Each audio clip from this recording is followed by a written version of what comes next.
Hello, welcome to the channel. I am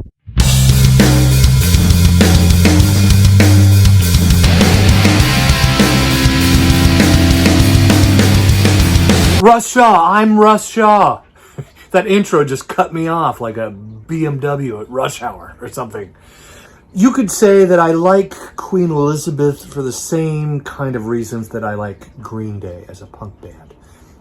I don't have time to explain. She was pretty good at her job, you know, for what it was, all right?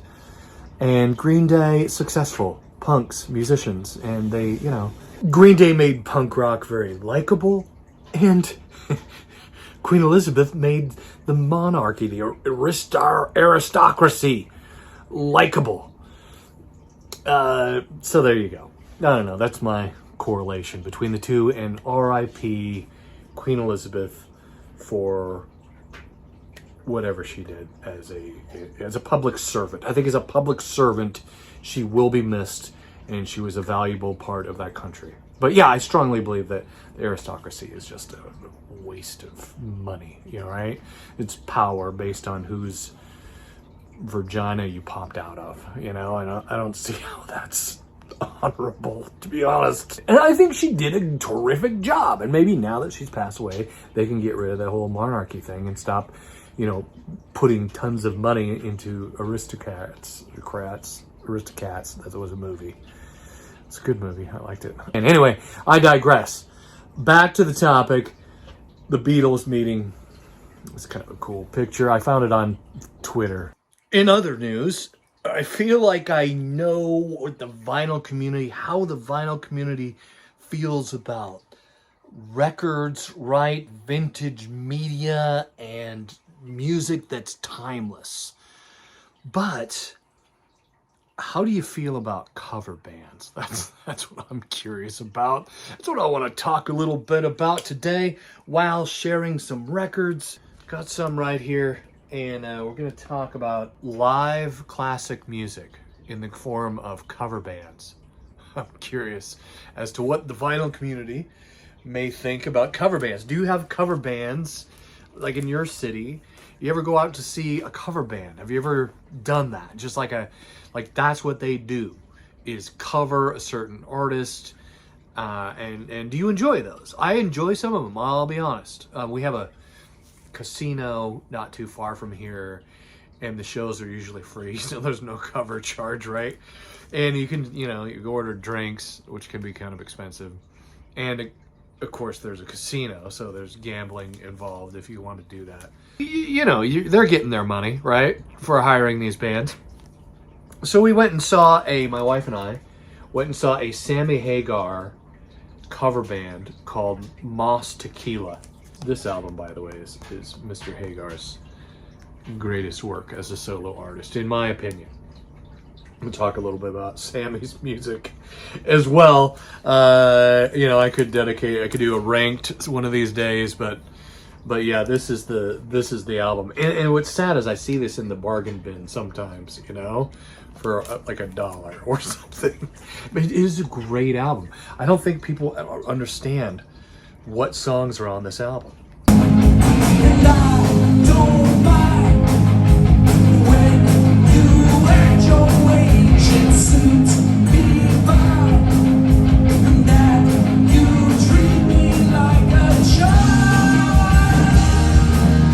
Getting back to the cover bands. So we went and saw Moss Tequila there at the casino.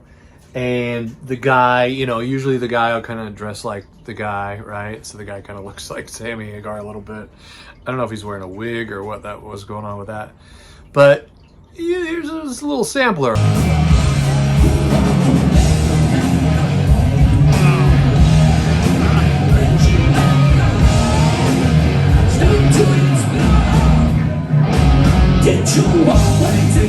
And so there you go. That's heavy metal, which is also on that record. Heavy metal, just call it heavy metal, desperation, call it heavy metal. And yeah, I don't know, he didn't bring it that night, or the band seems to have good reviews. they were all right, you know?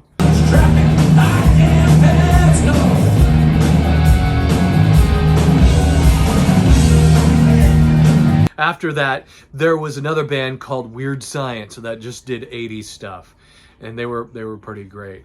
But I'm having a Megadeth makes beer now, so apparently a Demande. I don't know. I'm not even trying. Is it French? I don't know. It's pretty good beer though. It's only 4.5%, so it's like a lager or something like that. I think a Budweiser has more alcohol than this thing, but you know, it's good tasting beer. I like it.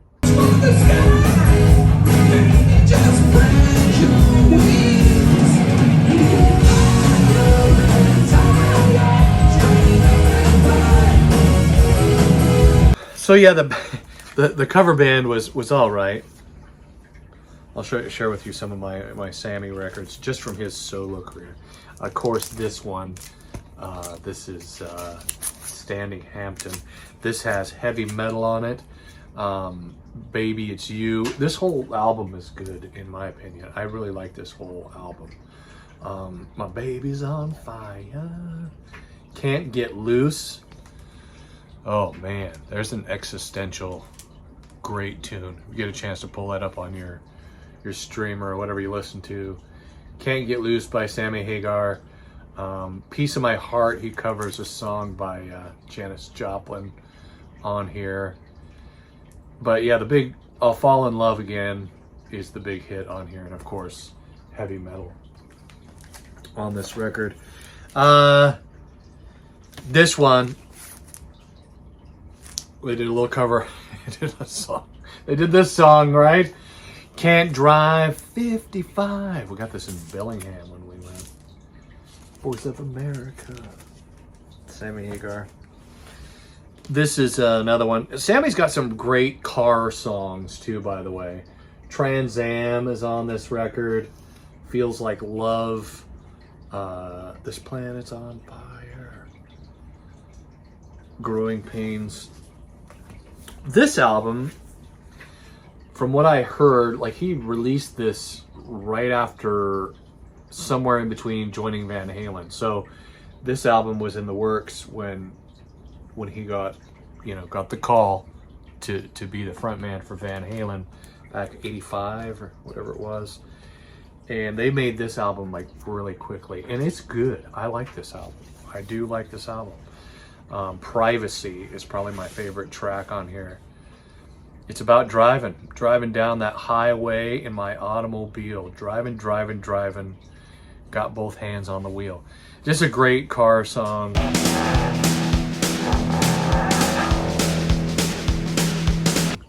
He's got a number of them. Eagles Fly, that's another great tune. Three Lock Box.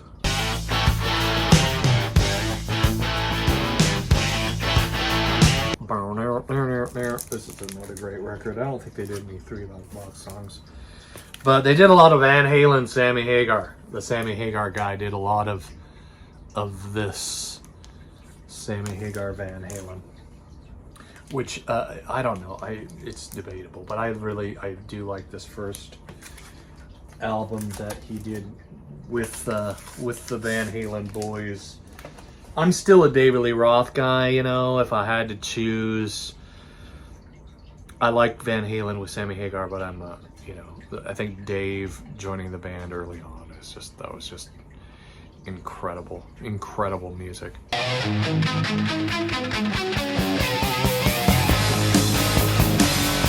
And speaking of David Lee Roth years, that brings me to the next band that played that night. They started with a jump. It's one of the songs I played early on. Weird Science, I'm going to do a little review of their show as well.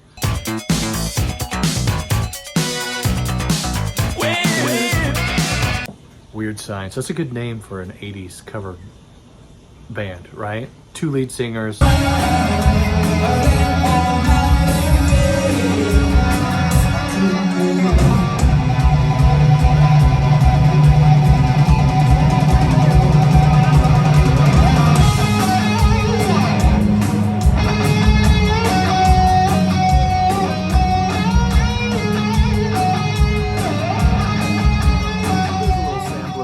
guys, and they're kind of in competition with another band called Nightwave that's here in the Seattle area that does similar 80s covers, more of a new wavy kind of stuff, where these guys with Weird Science did some covers of like hair bands and stuff. Hair Nation, I guess, is another.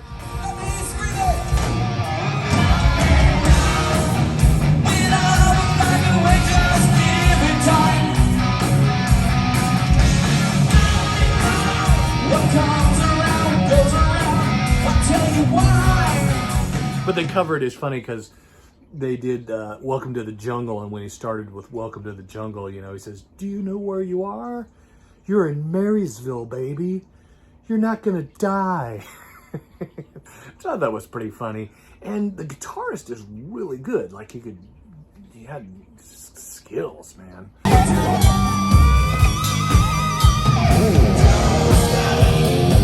Track number 1, right there. I mean, that's what's cool about some of this, these cover bands, is bringing back. I have this record twice. This is my old copy. This is my new copy. But did I see a lot of these bands live back in the day? Yes, I did. And but I still like going to some of these shows and seeing some of these bands. This is my clear copy of Journey's Escape. Just a great record, iconic record, fun to watch. The boys at Weird Science, you know, perform some of this music that's in the old record collection. I mean, where else are you going to hear Freddie Mercury cover Journey and The Cause?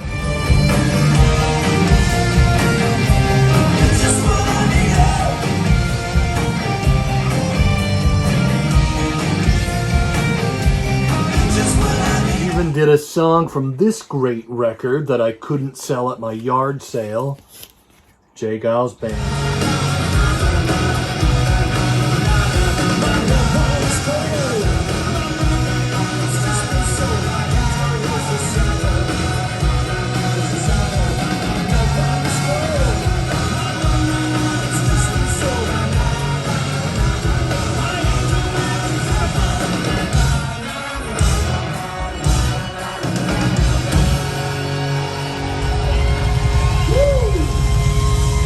That's right, the guitarist was in his gi from Cobra Kai, and you had the keyboardist over there in his Ghostbusters outfit, you know, where's Waldo, Freddie Mercury, Billy Idol, the other singer was dressed as.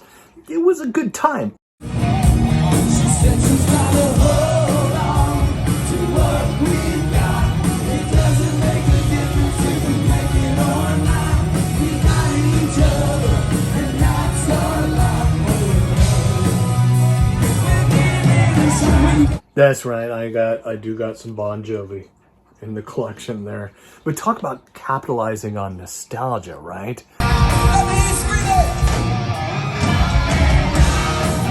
It's interesting how bands can make a living covering another artist. I know there's a Pink Floyd cover band from Australia that tours the world. They're so good. They're so good that I think it's David Gilmour or Roger Waters, I forget who it was, that said, yeah, these guys are better than we are at their own music. Like, stuff like that is interesting to me. And I just would love to get your feedback in the comments section. Do you go see cover bands? Do you like cover bands? Do you like, you know, themed bands, right? Like Nightwave or Weird Science, that kind of thing. Just a lot of great energy with those guys. They really brought it in that show. And this thing went from, so we saw the Sammy Hagar guy, that started at 7. We got there about 7:30, almost 8. And watched that set, and then the next band came in, and those guys took a 20-minute break, and then they played until the bar closed. So 2 a.m. around here, they close alcohol. No more alcohol sales in Washington State at 2 a.m. And it was pretty dang close to 2 a.m. when we got out of there. Most of the crowd had left, right? Like, these guys had so much energy, they wore the crowd out before they were done, right? They finished their set and the music that they were going to play, and it was a good time. So, again, would love to hear your input on that. Does it remind you of collecting vinyl or CDs, or, you know, the nostalgia of physical media or MTV, right, back in the day? And just, they're showing videos, by the way, right there on the drum kit. He had like a LED screens, which my phone didn't pick up very well.